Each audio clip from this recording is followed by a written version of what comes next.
అదరగొట్టే కారం రంగు రుచి ఆచి కారం పొడి. నమస్తే. భారత్ మీద కుట్ర జరుగుతోందా? బంగ్లాదేశ్తో చేతులు కలిపి భారత్ని ఇబ్బంది పెట్టే ప్రయత్నం ప్రస్తుతం ఏమైనా జరుగుతుందా?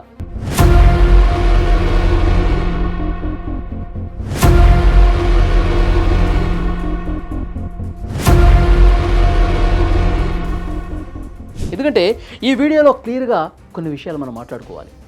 బంగ్లాదేశ్లో ప్రస్తుతం జరుగుతున్నవి గొడవలు కాదు, భారత్ చుట్టూ అల్లుతున్న ఒక అంతర్జాతీయ పద్మ వ్యూహమా?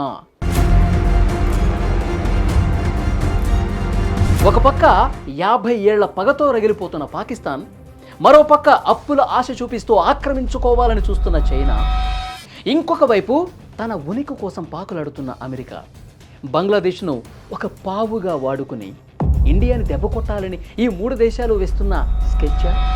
ఈ త్రికోణ కుట్రలో భారత్ ఎదుర్కోబోతున్న సవాళ్లు ఏంటి?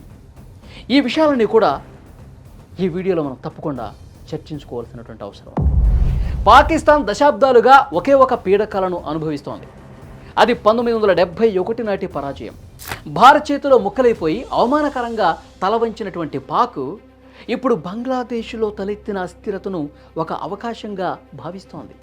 ఎస్, అందుకే బంగ్లాదేశ్లో భారత్ వ్యతిరేకతను పెంచి పోషించే వ్యూహాలు రచిస్తోంది.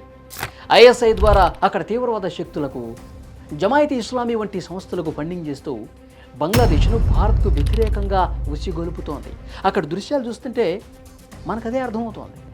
బంగ్లాదేశ్ గడ్డపై నుంచి భారత ఈశాన్య రాష్ట్రాల్లో అలజడి సృష్టించడం, భారత్ను తూర్పు పశ్చిమ సరిహద్దుల నుంచి శాండ్విచ్ చేసి ఇబ్బంది పెట్టాలన్నదే పాక్ అసలు ప్లాన్. వారి గురించి ఇంకా మనకి తెలియంది కొత్తేం కాదు కదా. అవకాశం దొరికినప్పుడల్లా భారత్ను ఇబ్బంది పెట్టడమే వాళ్ళ టార్గెట్.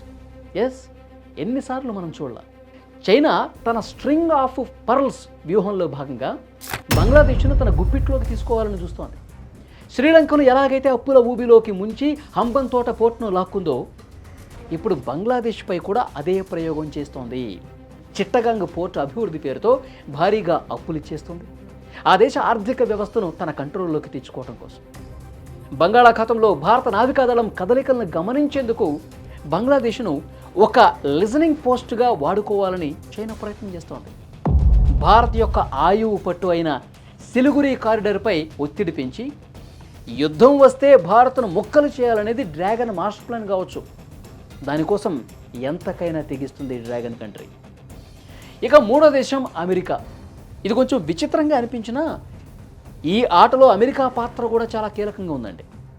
బంగాళాఖాతంలో తన ఆధిపత్యాన్ని చాటుకోవటానికి అమెరికాకు ఒక బలమైనటువంటి నావికా స్థావరం అవసరం. బంగ్లాదేశ్కు చెందిన సెయింట్ మార్టిన్ ఐలాండ్పై అమెరికా కన్ను పడింది. అక్కడ తన మిలిటరీ బేస్ను ఏర్పాటు చేస్తే అటు చైనాను, ఇటు అవసరమైతే భారత్ను కూడా నియంత్రించవచ్చని అమెరికా వ్యూహం అన్నమాట. గతంలో షేక్ హసీనా ప్రభుత్వం ఈ ఐలాండ్ను అమెరికాకి ఇచ్చేందుకు నిరాకరించింది.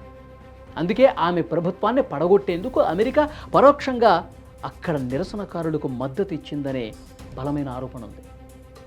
ఇప్పుడున్న మధ్యంతర ప్రభుత్వం ద్వారా ఆ ఐలాండ్ను దక్కించుకోవాలని అగ్రరాజ్యం ఆశపడుతోంది.